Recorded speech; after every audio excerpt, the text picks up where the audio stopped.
Hello you guys and welcome back to my channel. I just want to start off by saying a gigantic, unbelievable thank you to everybody who has helped me reach 1,000 subscribers. I uploaded my question and answer video that I recorded for hitting 500 and like 2 or 3 hours after I uploaded I hit 1,000. So I want to thank you guys so much, so much. Your comments, your support, your feedback, everything is so amazing and I appreciate every single one of you. So I'll probably be doing a special video for hitting 1,000, but today I wanted to do kind of like a character overview on Rick. So poor Rick Grimes has been getting so much shite since the Negan scene. In the Negan scene we see Rick look really weak and scared and guilt is just written all over him, and people have really picked up on that and he's getting a lot of slack for it. So I wanted to go back and look at his character, how he's grown, and see how he got to this stage. So I'm going to be talking about his development through the show, because I know it's quite different in the comics, and I'll probably do a separate video on Rick in the comics, but this one is about Rick Grimes on the TV show. So, season 1 opens up, we learn Rick is a policeman, his partner is Shane, he's a sneaky motherfucker. Rick gets shot, ends up in a coma, and wakes up during the zombie apocalypse, as you do. From there he meets Morgan. Morgan tells him that there has been this outbreak and everything is fucked. People are going to try to eat you. You need to be careful. So Rick stays with Morgan for a small while he gets better, and then he goes to his police station, gets the guns and ammo. He gives Morgan some, and he gives Morgan a walkie-talkie. Morgan and his son then part ways with Rick, and Rick goes off to look for his family. So he meets up with the group, and he learns that his son and his wife are still alive. It's a happy moment for everybody. They've been reunited. So then all the group are on a highway and a herd passes by. One of the walkers spooks Sophia, who's Carl's daughter, and Sophia legs it into the forest. Rick is the first one to react. He goes straight into that forest after her. It was from that scene onwards that I actually really grew to appreciate Rick, because before this scene I was like, yeah, you know, he's a cool character, he's a nice guy, but when he ran into that forest after Sophia, that kind of blew me away a bit, because if I was in his position, if I was in the apocalypse with my family and a little girl went missing, I'm not so sure that I would leave my family to go and find her.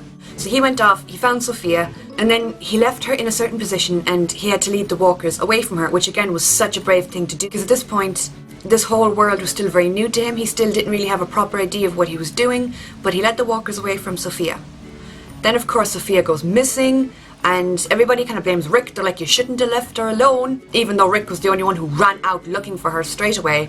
That creator can't do anything right. Fast forward a little bit and we get to Herschel's barn. The reason they were led to Herschel's barn is because Rick, Shane and Carl were out in a forest appreciating a deer and the wildlife, and they were just really happy over the fact that they could find a moment of beauty in such a horrible time.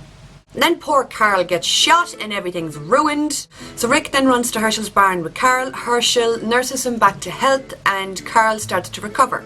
Now it's during this time that Rick learns that Herschel has been keeping a little collection of walkers inside his barn. So Rick has a chat with Herschel about it, and Rick kind of does the polite thing and says, well, you know what? It's Herschel's farm, it's Herschel's land. I can't exactly tell him what to do.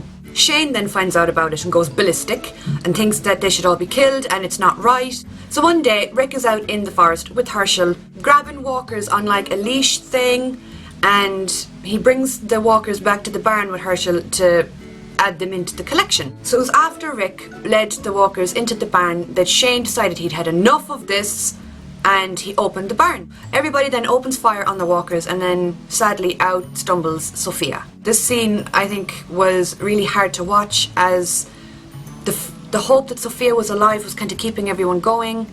Like Rick and Daryl as well, they had been out searching for her, they'd never really lost hope. But of course then we learn she's dead. Now if Rick had just listened to Shane back when they found out about the barn, they would have found out that Sophia was dead a lot sooner and they could have kind of moved on, but you know, that didn't happen. So this was kind of the first example of Rick trying to do the right thing, or what he thought was the right thing, and it not working out. Going into the forest after Sophia and saving her and then leaving her, in his head that was the right thing to do. It didn't exactly work out very well for him. Then Rick goes out to look for Herschel, And there's that whole scene where people start shooting at them, and the man falls from the building onto like a kind of gate, and he gets his leg impaled on the gate. This is another example of Rick quickly doing what he thinks is the right thing. The others are kind of saying that they should leave him, they should just go. I mean, he was shooting at them just seconds ago. But Rick decides he can't leave a man just stuck on a fence for all the walkers to nibble on. So Rick brings this guy back to the farm. This causes a whole lot of complication. Nobody's happy with the fact that Rick has brought this guy back. They're trying to decide what to do with him. So in the end, Rick decides we'll nurse him back to health and then we'll set him off into the wilderness. He won't be able to find us. Rick and Shane go to take this guy out to let him go free, not to kill him. So they're in the process of leaving him somewhere, and your man blurts out that he knows Maggie. So then Shane goes psycho and saying we can't leave him alone, we gotta kill him, we gotta kill him. Again, Rick's humanity kicks in and Rick decides, no, we can't just take a life. If we kill him, we're murderers. So Rick decides to bring this guy back to the farm. And then that kicks off a whole lot of like discussion and arguments, and half the group is saying that they should kill him, half are saying that they shouldn't kill him. In the end, Shane kills him, which wasn't really that big of a shock after the whole Otis situation. So Shane kills him, and then Shane leads Rick out into the wilderness to try and kill him too. Carl then shoots Shane. That shows Rick that his son is adapting to this world. His son understands what needs to be done. You gotta get rid of threats. I think that was an eye-opener for Rick. Then the farm gets overrun and all the group are split up and forced kind of in separate directions. They all meet back together again, and that's when we have the "this is not a democracy" speech. Rick has kind of had enough of kind of trying to play every side of the fence. He's had enough of trying to make everybody happy, and I didn't blame him in that scene. Then they find the prison. It's like a sigh of relief that they finally have somewhere safe to stay. After all the crap that's happened, it's like a little ray of hope to them. So they all move in there. Laurie at this point is pregnant. Baby Shane or baby Rick, it's unknown. We meet the governor, a new threat. Rick tries to play it kind of nice, tries to hear him out, tries to speak to him. That doesn't work. Laurie then dies and Rick goes dark side. This was the worst possible thing I think that could have happened to Rick at this stage of the show. So Laurie dies, Rick then goes Rambo and goes in and starts slashing up all the workers he could find. And to be fair to him, he got it done in record-breaking time. They should have just let him off to do that earlier. Then we see Rick has begun to farm. They start a quiet little community for themselves in the prison. It seems to be going really well. They have food, they have shelter, they're safe, they're bringing in people, their numbers are growing. And then the sickness hits and people start turning and they start eating on each other. This again is another sign that once you have something good, something's bound to go wrong.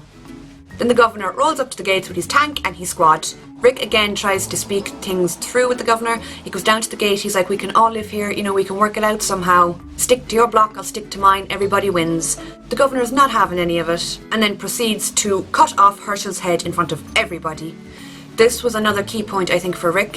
Herschel was almost like a father figure in the show. Rick really respected him and looked up to him, and it was just another person that he had lost. Then we see the group all split up after that, and they all go on the road to Terminus. When Rick sees the sign to Terminus, he is a bit skeptical, as you would be at this stage. I mean, after everything that has gone wrong. But he decides this could be a good thing, maybe we should go for it. So Terminus then becomes the new glimmer of hope for them, and that is their goal, to get to Terminus. Then Rick comes across the claimed group. He'd come across them in the episode where he was left in the house alone and Michonne and Carl went out. While he was there, a member of the group was killed by another member. Rick got into a kerfuffle with another guy in a bathroom, but Rick escaped and all was good, and the claimed group were almost pushed to the back of his mind. Then the claimed group catch up with him. Joe gives this little speech about how he's going to kill him because Rick killed one of his men, but then one of the members threatens to kill and rape Carl and Michonne.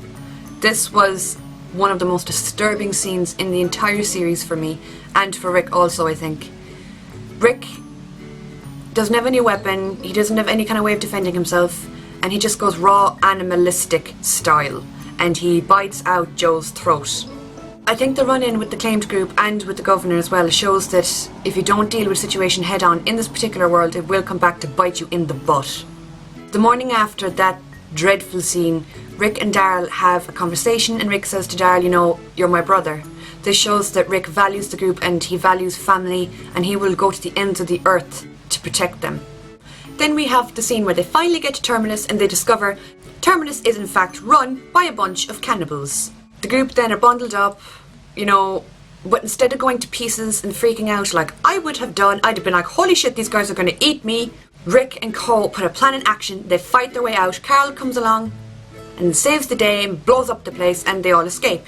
And then we see Rick finally finds out that Judith is alive. He thought that Judith had died when they left the prison, but Tyrese had her. So it's a lovely scene where kind of the whole crew get back together again and it's happy. Fast forward then a few episodes and we have Gareth and Co arrive at Father Gabriel's prison. They arrive at Father Gabriel's church. Rick had been prepared for this and had planned for this. Rick sneaks up behind them and kills Gareth and his crew. Now this caused a lot of controversy at the time, but it was the first time that we properly saw Rick just freak out and kill a bunch of people. Then fast forward again and we have Alexandria. Aaron comes along and meets them just in the nick of time, and it's in the scene that we see how skeptical Rick is. We've seen that Rick has finally kind of become this paranoid, super protective person. He doesn't trust Aaron. I don't really blame him. I wouldn't have trusted him either. But the group go to Alexandria and they find out it's actually not that bad, and they now have a home, something safe and something that's worth fighting for. Then we see Rick lead everybody out when the Walker herd, they're like on the way to Alexandria. We see Rick take control of that situation, try to fix that situation.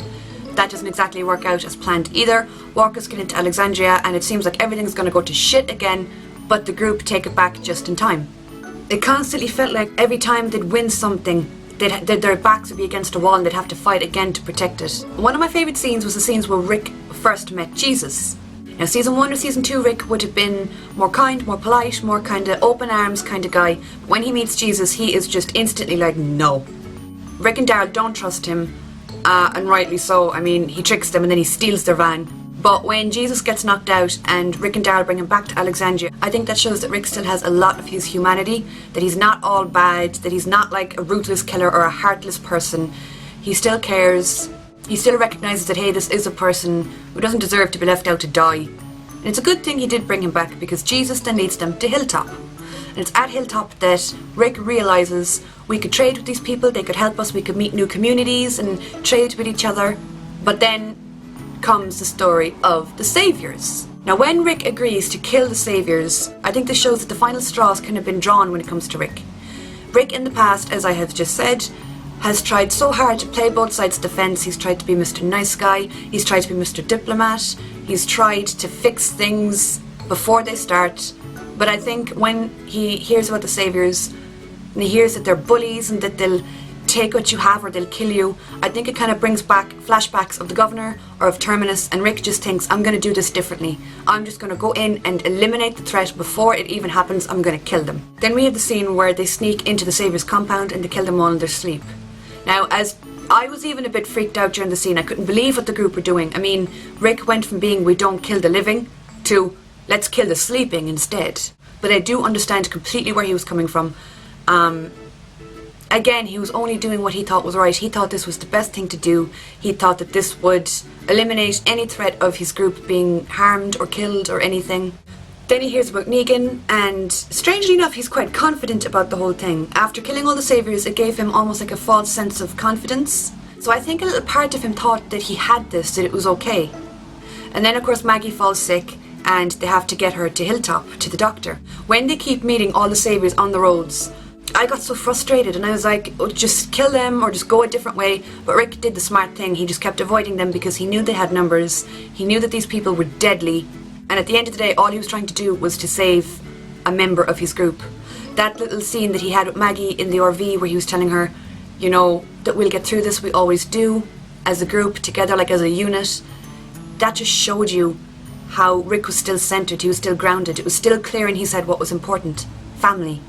And that group now have become family to Rick, and he would do anything for them. So then the final scene with Negan, I think, is especially heartbreaking, just because Rick in the past has tried so hard to do the right thing. He's always tried to avoid pain and suffering, and it's never worked out for him. So when he went into this situation, he thought, no, I'll just deal with it head on. I'll do what I haven't done before. I will just kill everybody and it'll be okay. Which it wasn't. And when you see that heartbroken look on his face, and when it registers with him that he has lost again, I think it is just so upsetting. Because Rick, at the end of the day, he's just a man. He's a man in extraordinary circumstances who's trying to mind his family and his group, and he's trying to protect what's dear to him. He has tried every route possible with every group of people possible. Like I said, you had Laurie dying, you had the governor, you had Terminus, you had the claimed group. things just keep going wrong for him no matter how hard he tries to prevent them. So that is just my little rundown on Rick and how he got to where he is now. I have a lot of respect for him. Andrew Lincoln is an absolutely fantastic actor. I love how he portrays Rick. But I just felt a little bit bad for the guy. I mean, the feedback that people have been given about the ending of season 6, about how Rick looks so weak and vulnerable, and then people saying that he messed up, he fucked up. I just think he's just a guy that's trying to protect what he loves. And I know if I was in his position, if I was in the apocalypse and there was people threatening me and my family right, left and centre, I would take precautions to try and prevent that as well. So yes, that is all that I have to say on Mr. Rick Grimes as of now. As always, I hope you guys enjoyed.